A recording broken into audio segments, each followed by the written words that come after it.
Hüseyin Kan Türk'le tekrar beraberiz. Bu videoda İsrail ve Siyonizmin sonunu konuşacağız.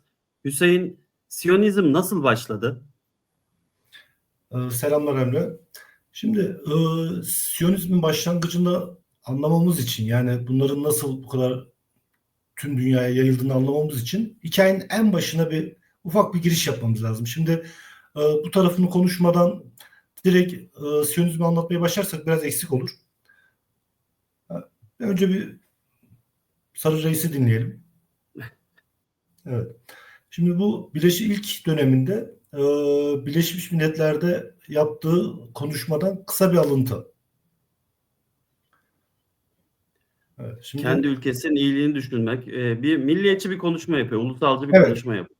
evet ve diyor ki gelecek diyor küreselcilere ait değil vatanseverlere ait diyor. Yani ulus devletlere vurgu yapıyor ve küreselciliğin tasfiye olacağından bahsediyor. Şimdi bu o zaman çok insanlar üstünde de durmadı. İşte hatta üstüne şakalar yaptılar.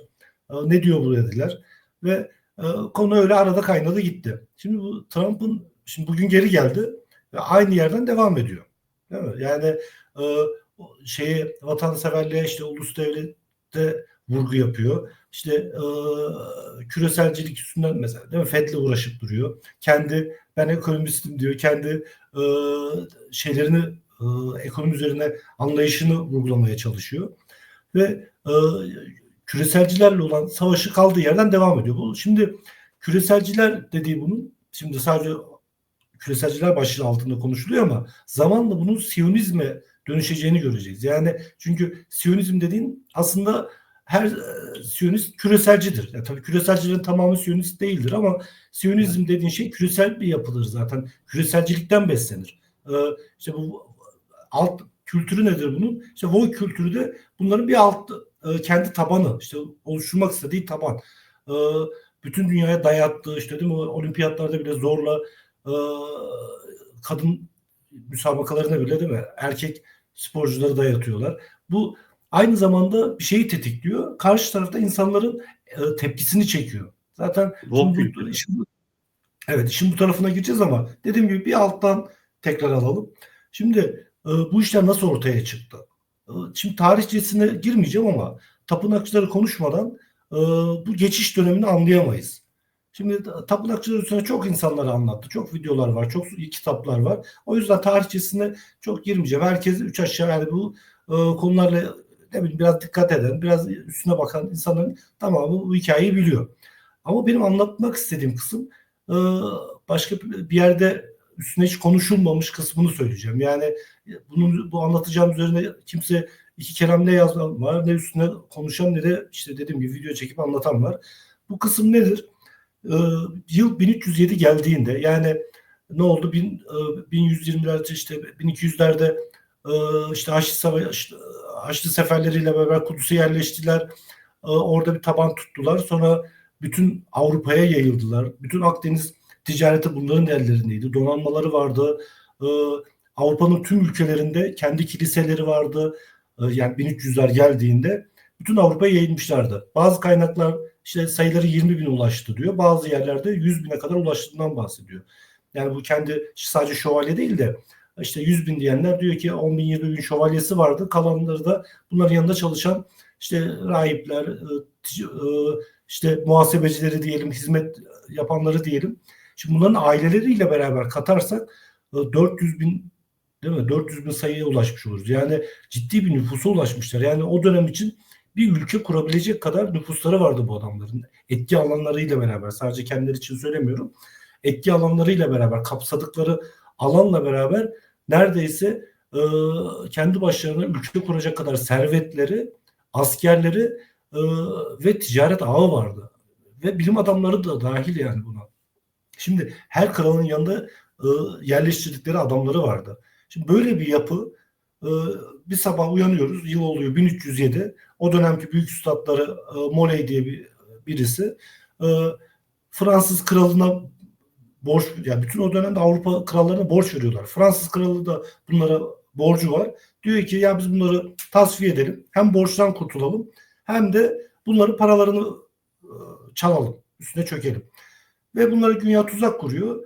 bu kadar büyük bir yapı içinden sadece 100 tane şövalyeyi yakalıyor.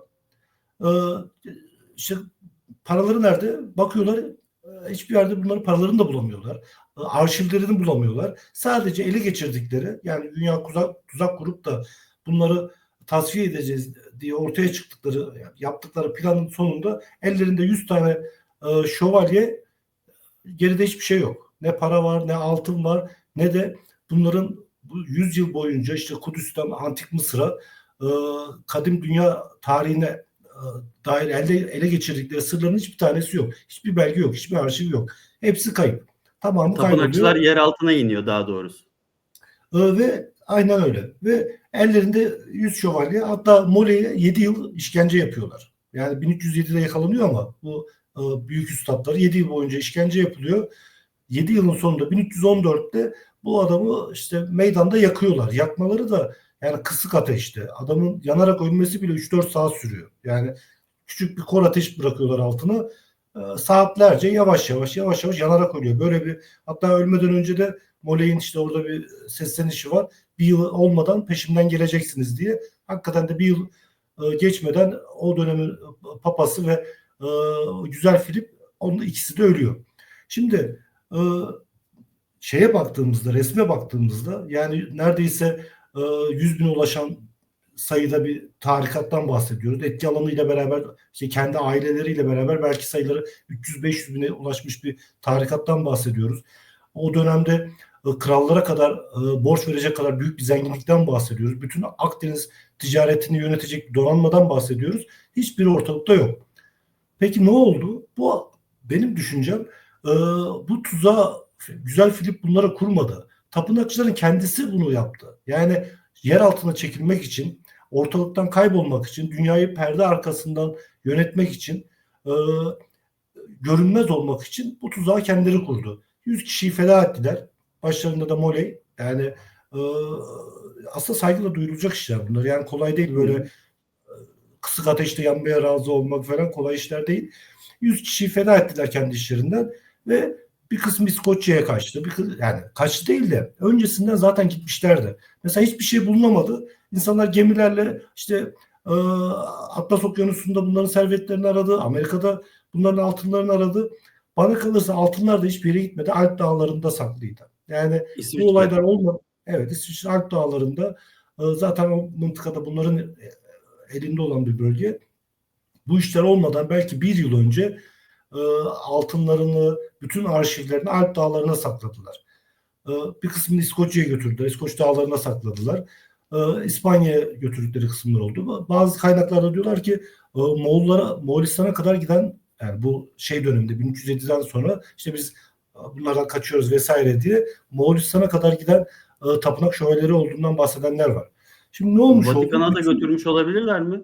Tabii Vatikan'a da. Vatikan'a, tam oraya da saklamış olabilirler. Kendi içine hiç aramayacağın yer tam da kendi Çünkü kalbindir. Yani oraya da tapınakçılar deyince akla gelen Vatikan'ı koruyan İsviçreli bir asker grubu var. 1500'lerden sonra bu oluyor. 1500'lerden sonra Papa'yı artık İsviçreli bir köyün adını hatırlamıyorum ama bir köyden gençler sürekli Papa'yı Evet. yani koruma görevi onlara ait. Yani 500 yıldır böyle geliyor. Şimdi bu hazırlığı yapan insanlar ki bir sonraki dönemde hangi ellerle işleri götüreceklerini de hazırlamışlardır. Yani zaten 1200-1300 arasında bu kısmı şimdi şeye gelelim. 1200-1300 kısmı yıllarda zaten ticaret kısmını Yahudiler üstünden götürüyorlardı. İlk kuruluş aşamasında da bu kadim sırlara ulaşma noktasında da işte ait sandığı, işte kutsal kase, tabi o konular biraz şeye kayıyor. Hazreti İsa'nın eşi Mecelleli Meryem'in olduğu bahsedilir. İşte o da Siyon tarikatının bir uzantısı olarak anlatılan hikayeler vardır ama o tarafa girmeyeceğim. Zaten kuruluş aşamasında Yahudilerle bir temasları vardı. Yani o Hazreti Musa'dan kalan o kadim sırlar noktasında bir temasları vardı süreç boyunca. 1200-1300 yılları boyunca da ticareti Yahudiler üstünden götürdüler. Neden? Çünkü Hristiyanlıkta da Müslümanlıkta da faiz haramdır. Ama bir tek Yahudilikte faiz haram değildir. Ne yapmış oldular? Bu mesela o Akdeniz'de ticareti yönetirken ilk çeki senedi bu tapınakçılar kurdu. Bankacılık sistemini tapınakçılar kurdu. Ne yapıyorlardı? Ellerine insanlara kağıt veriyorlardı. Avrupa'dan Kudüs'e gittiğinde işte Avrupa'da 100 altını tapınakçılara veriyorlardı. Bunlar da bunun eline kağıt veriyor. Kudüs'e gittiğinde bu kağıtla 50 altını geri alıyorlardı. Yani aradaki 50 altın tapınakçıların kasaya gidiyordu. Bu sistemi bir zaman sonra işte faize dönüştü. Faizi de Yahudiler üstünden yapmaya başladılar. Ve aslında şeyi büyüten bu Siyonizmi, işte o Yahudi zenginliğinden bahsedilir ya, ticaretten yükselmelerinden, bunları zenginleştiren zaten tapınakçıların kendisi oldu. Bunlarla beraber götürdüler bu işi. Peki neden bunlarla beraber götürdüler? Birincisi dediğim gibi faiz işi bir tek şeyde Yahudilikte, Musevilikte haram olmadığı için. İkincisi zaten kadim sırlar konusunda temasları vardı Kudüs'e gittiklerinde. Yani bir anda tanışmış olmadılar. Mazide de bir aradalardı. Ve üçüncüsü bana göre en önemli kısmı. Şimdi Yahudileri bakıyorsun değil mi? Bir askeri gücü yok. Devleti yok. En son 3000 yıl önce Hazreti Süleyman zamanında bir devletleri olmuş. Bir o da işte orada da bir alan tutmuşlar. Öyle hani büyük küresel bir imparatorluk oldukları da yok. Şeyde o Filistin bölgesinde, Kudüs bölgesinde şehir devleti gibi bir şey. Yani hani öyle büyük efsanevi devletleri de yok. Yani tarihe çıkmış herhangi bir mal olmuş bir durumları da yok. Yani şimdi biz bakıyoruz değil mi? İşte dünyayı yönetiyor diyoruz ama geçmişe dönüp bakıyorsun. Yani bir şehir kadar şehir devlet gibi bir devlet, yani kurdukları da o. 3000, o da 3000 yıl önce. Yani onun arası boş. Yani bir silahlı güçleri yok. Nüfusları yok. Demografik yapıları güçlü değil. Artı dünyanın her yerinden işte ta Roma'sından İspanya'sına, tabii İspanya işi daha sonra ama tarih boyunca da sürekli dışlanmışlar. Yani içine girdikleri toplumlarda işte uyuşmamışlar diyelim. Yani sorun yaratmışlar ve her defasında bulundukları yerlerden de sürülmüşler. Şimdi yani bu dünyada toplumsal tabanı da yok. Yani adamlar seçerken neden seçmiş hikayesini anlatıyorum. Yani silahlı gücü yok, toplumsal tabanı yok ve dünyada çok rahat nefret üstüne çekebilen bir grup olarak ortaya çıkıyor. Şimdi Bu günümüz özellikleri dünyasında da nefret tamamen ortaya çıktı. Bunlara karşı olan bir nefret tamamen ortaya çıktı. tabii. Şimdi bu özelliklerinden dolayı seçtiler. Yani günü geldiğinde tasfiye etmesi en kolay grup. Şimdi şöyle düşünelim. Tapınakçılar bu ticari faaliyetlerini ya da diğer bir kısım işlerini Türklerle yapsalardı mesela. Hani Evet. Türkleri yanlarına alsalardı. Şimdi Türklerden kurtulabilir misin? Yani e, nüfusları çok yüksek, defalarca imparatorluk kurmuş, kendi askeri gücü var. Yani yarın tasfiye etmeye kalktığında bir de seninle beraber büyüdüğünü düşün. Yani bütün dünyaya yayıldığını, e, bütün kılcal damarlarına e, ulaştığını düşün. Yani Türk Bir de yapısının. Şimdi öngörülemez bir ırk. tabii bir de öngörüyle senin öngördüğün şekilde de ilerlemeyeceğini de bilmiyorsun. İdare edemezsin, kontrol edemezsin ve sonunda gerçek bir güç olarak karşına çıkar ve seni tasfiye eder. Şimdi büyütürken senden de büyük olmaması gerekiyor. Yani onunla işlerini yürütürken tabii ki onu büyüteceksin ama o nokta geldiğinde senden de büyük olmaması gerekiyor. İşte onun için yani Yahudiler bu iş için biçilmiş kaftandı adamlar için. Ve onlar da bunu değerlendirdi. Şimdi bugüne doğru yaklaşalım. Yani bu tarih perspektiften çıkarıp işte 1500'lerden sonra iyice bunlar güçlenmeye başladı. Waterloo Savaşı hikayesini herkes bilir. İşte bu ailelerin ilk servetlerini yapmaya başlayıp daha da güçlendiği dönemler. Şimdi 1500'lerde falan hiçbir askeri gücü olmayan bir şeyden bahsediyoruz. Bir gruptan bahsediyoruz. Neymiş? 5 tane hikaye nedir? İşte 7-8 tane oğlu vardı da her oğlunu bir başkente gönderdi de işte haber akışlarını erken öğrendi de böyle yaptı da yaptı. Ya bugün bile şurada bir midye satsam 5 kişi tepene çöker hemen, burası bizimdi, buradan bana para vereceksin diye. 1500'lerden bahsediyoruz. Yani bugünün parasıyla trilyonlarca dolar servetten bahsediyoruz. Kimse de kapısını çalmıyor. Şimdi bunlar çocuk hikayeleri, bunlar masal. Yani bunların kullanıldığı, çantacı olduğu çok ortada, çok aşikar yani. Ne yaptılar? İkinci Dünya Savaşı'nda Hitler değil mi? Ee, Evet. Onca katliam yaptı. 3 gün sonra kendi devletini kurdu. Şimdi nasıl kuracak bu devleti? Öyle bir altyapısı yok, parası yok, askeri gücü yok. Buna kurdular. İngilizler kurdu. Yani İngilizlerin içindeki Siyonist yapı oraya hareket geçirip de kurdurmuş değil. Bunlar kurdu zaten. E, işte bu Orta Doğu dengesi için. Aynı zamanda bir düşünsenize işte bütün iki Arap Savaşı'nda bütün Arapları yendiler ama silahsız Filistinlileri bir türlü yenemediler. Şimdi bu işlerde bir taşların oturmadığı konular var. Onu anlatmak için söylüyorum. Yani Filistin halkını direncini azımsadığım için değil. Ama sen Kesinlikle, kesinlikle. onca Arap devletini yeniyorsan oradaki silahsız Filistinlileri çoktan tasfiye etmiş olman gerekirdi. Çoktan oranın tek parça yani bugüne kalmadan 1970'lerde yani 80'lerde oranın tek parça şu anda İsrail olmuş olması gerekiyordu. Çünkü İsrail Sina Yarımadası'na kadar girdi. Değil mi? Şeyden sonra o Mısır'la savaşından 6 gün sonra savaştı. sonra çekildi.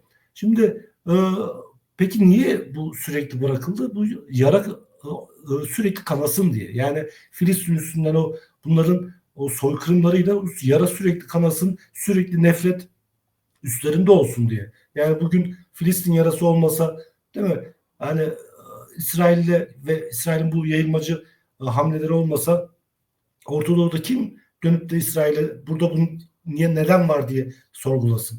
Yani insanlar oradaki acılar yüzünden sürekli huzursuzluklarını dile getiriyor. Peki bu ne Ya yapmış zaten oldu? senin söylemlerinde var. İsrail özne değil. Tabii Bu tabii. yeni oluşumda bir maymuncuk görevi yapıyor. Bağlaç diyorum ben. Bunu hani Evet. şeyin bağlacı, cümlelerin bağlacını da kullanıyorlar. Şimdi ne olmuş oldu? İsrail, bunu niye söyledim? Sürekli en sonunda bu yaptığı şeyle, zulümle, bu soykırımlarla başladığında işte bu Gazze'deki 7 Ekim'de olaylar başladığında yine bir şey yazmıştım. Bırakın Hızır işini yapsın diye. Daha hiçbir şey yoktu. Aksine Hamas ataktaydı. E, O zaman dedim ki işte Musa olmayın, bırakın Hızır işini yapsın. Şimdi niye bunu söyledim? Çünkü Hamas'ın tuzağa düştüğü belliydi. İsrail'in vahşice saldıracağı daha 7 Ekim'de belliydi. Ve bu vahşetin sonunda da Batı'da e, zaten olmayan tabanını halklar nezdinde zaten olmayan tabanını daha da büyük bir nefret kazanması gerekiyordu. Buna sebep olmuş oldu. Bu tetiklediği şey bu oldu. Yani hala destekliyorlar evet ama eskisi gibi değil artık mesela. Yani Geçen gün yönetimler Hakan destekliyor. Yani evet, İsraillerin, Siyonistlerin getirdiği yönetim kadroları Avrupa'da, evet. Amerika'da onlar destekliyor. Aynen öyle. Hatta geçen gün Hakan Fidan da söyledi. Artık Avrupa'da böyle bir yönetimler bazında bile eski desteği yok artık dedi. Halklar bazında Çünkü zaten Alman Başbakanı Merz'in açıklaması İsrail bizim pis işlerimizi yapıyor dedi. O da aynen aynen öyle. Yani e, geldiğimiz yerde şimdi asıl hikayede Amerika'nın içinde olacak. Yani şimdi iç içe eklemlenmiş konu. Bu nasıl 1970'te Çin'i yükseltmeye başladılar. Bu küresel çekim, Siyonist küresel çekim. Şimdi Trump'ın o ilk videoya tekrar atıf yapalım. Trump'ın aslında vurgu yaptığı şey bu. Yani Çin'i yükselten, Amerika'yı paçasından aşağı doğru çeken yapıya karşı bir öfkesi var. E, Şimdi zaman geçtikçe de bu şeye dönecek. Şimdi Amerika'da bir dip dalga oluşuyor. Eskiden beri zaten vardı. Yani Amerikalıların öyle özellikle Cumhuriyetçi tabanın Yahudileri sevdiği falan yok. Yani Siyonizmi desteklediği e, falan yok.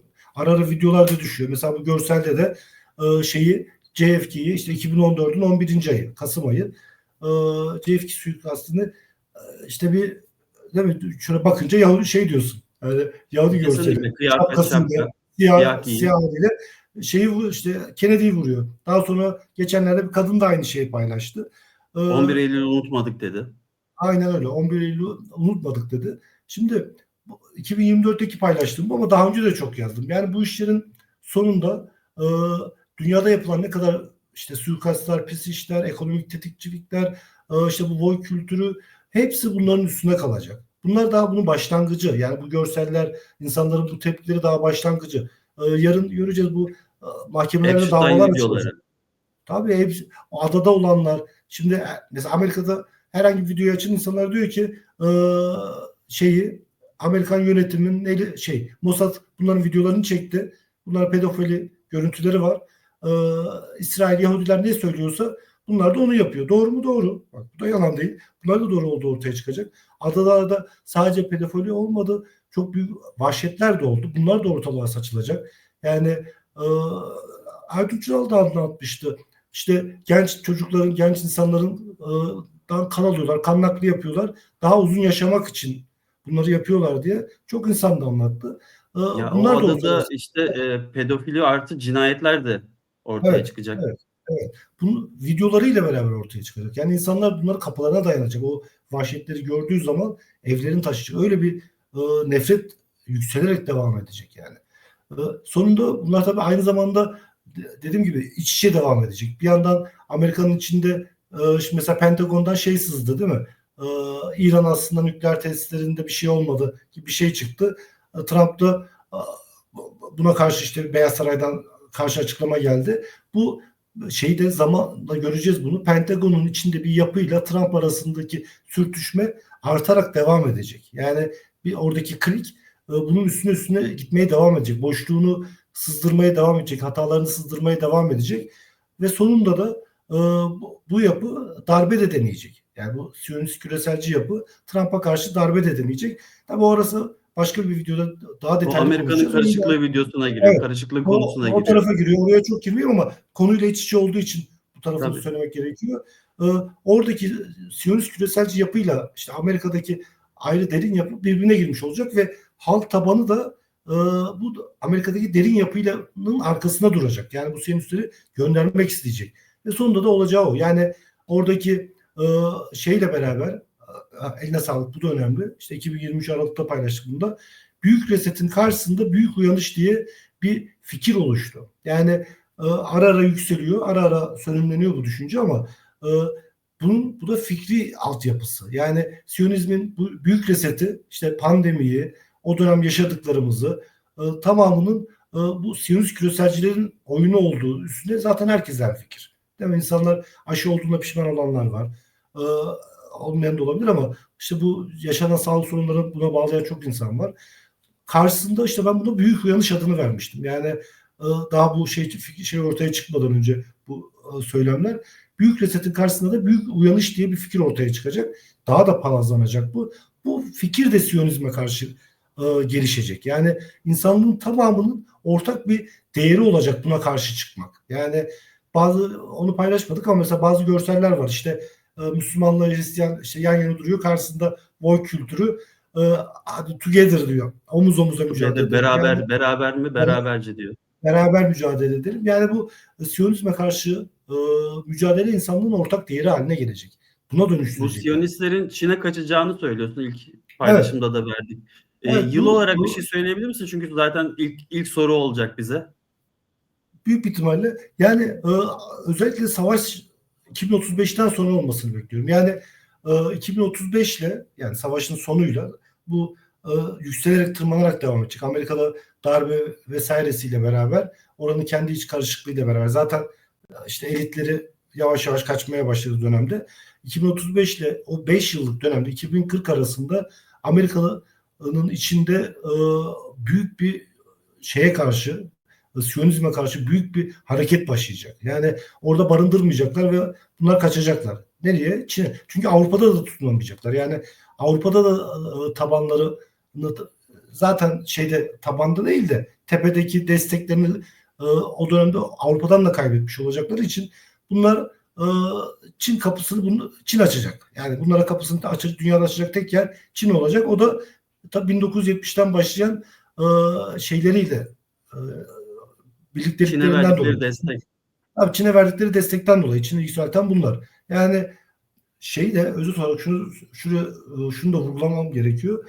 Şey geldiğinde yani 2032 geldiğinde İsrail artık pasifize olmuş olacak. Yani kuzeye doğru çıkışı durmuş olacak. O da Türkiye ile ufak bir hava çatışması olacağını düşünüyorum. Yani İran üstünden neyi görmüş oldu dünya ve işte Orta Doğu halkı İsrail'in bu işte demir kubbe değil mi? Efsanevi, delinmez.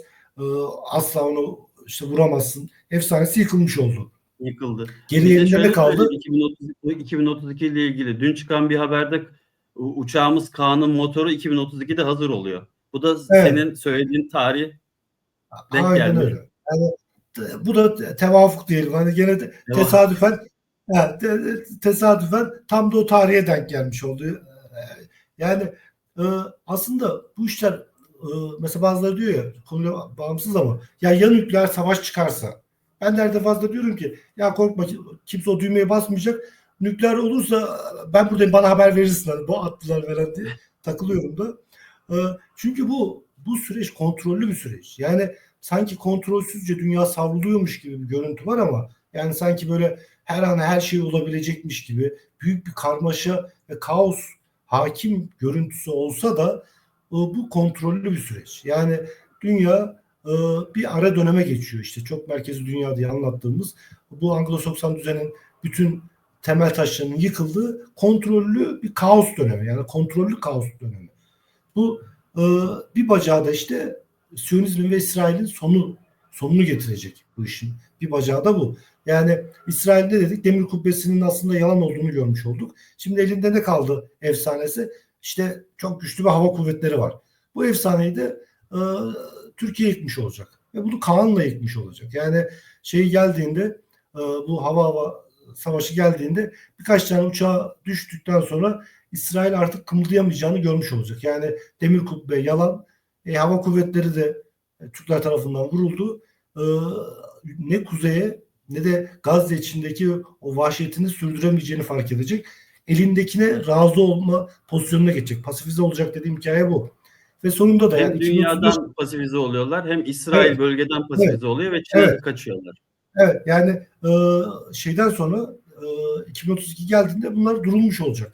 Savaş sonunda da 1968 sınırlarına razı olacak. Yani Gazze ile o Batı Şeria'nın daha büyük bir alan tuttuğu haritaya razı olmuş olacaklar ve bu anlaşmayı kabul edecekler. Arkasından da zaten bu peş peşe olacak bir süreç. Dışarıda da Amerika'dan sürgün yemeye başlayacaklar. Yani. Ama İsrail devleti, bu 1968 sınırlarına razı olmuş olan İsrail devleti 2060'a kadar da varlığını sürdürecek. Yani benim beklediğim o 2060, hani bazıları şeyler var işte 25-27 işte İsrail'in sonu vesaire ama bu sadece pasifize olacağı dönem. Yani tamamen yıkılması ise 2060'ları bulmuş olacak. Yani o döneme kadar bir 35 sene daha varlığını sürdürmüş olacak. Ama şeye gelince, Siyonizme gelince özellikle 2035 ile 2040 arası o 5 yıllık dönemde tabii bu bugünden itibaren dalga dalga yükselerek gelecek. Ama bu 2035-2040 arası sadece Çin'de barınabilecekleri bir düzenin içine sıkışmış olacaklar. Dünyanın geri kalanından tamamen soyutlanmış olacaklar. Tabii bu Peki orada ne soyutlanma kadar dönemi, rahat dururlar? işte orada da daha duracakları 20 sene. O kadar. 20 sene. Ondan İyi, 20 sonraki sene iyi dünya için. ya aynen öyle. Bir 20 sene herkesin kafası rahat olacak, onu söyleyeyim. Ama 2060'ta tekrar e, o dönemde olacakların tetikleyicisi de yine bunlar olacak. Tamam, Yani o da orada yapacak. duralım. 20 sene Evet, keyfimizi çıkar. Biz 20 aynen sene öyle. duralım abi. 2060'a kadar. Ama o dönem zaten Türkiye'nin de işte büyüyerek alanını genişleteceği dönem olacak. Bu Hepsini 2060'a kadar olan konuşuyoruz. dönem. Konuşmaya devam Evet, edeceğiz. Ağzına aynen öyle. sağlık. Ağzına Ben sağlık teşekkür Hüseyin. ederim. Teşekkür ederim. Çok sağ ol. Görüşmek üzere.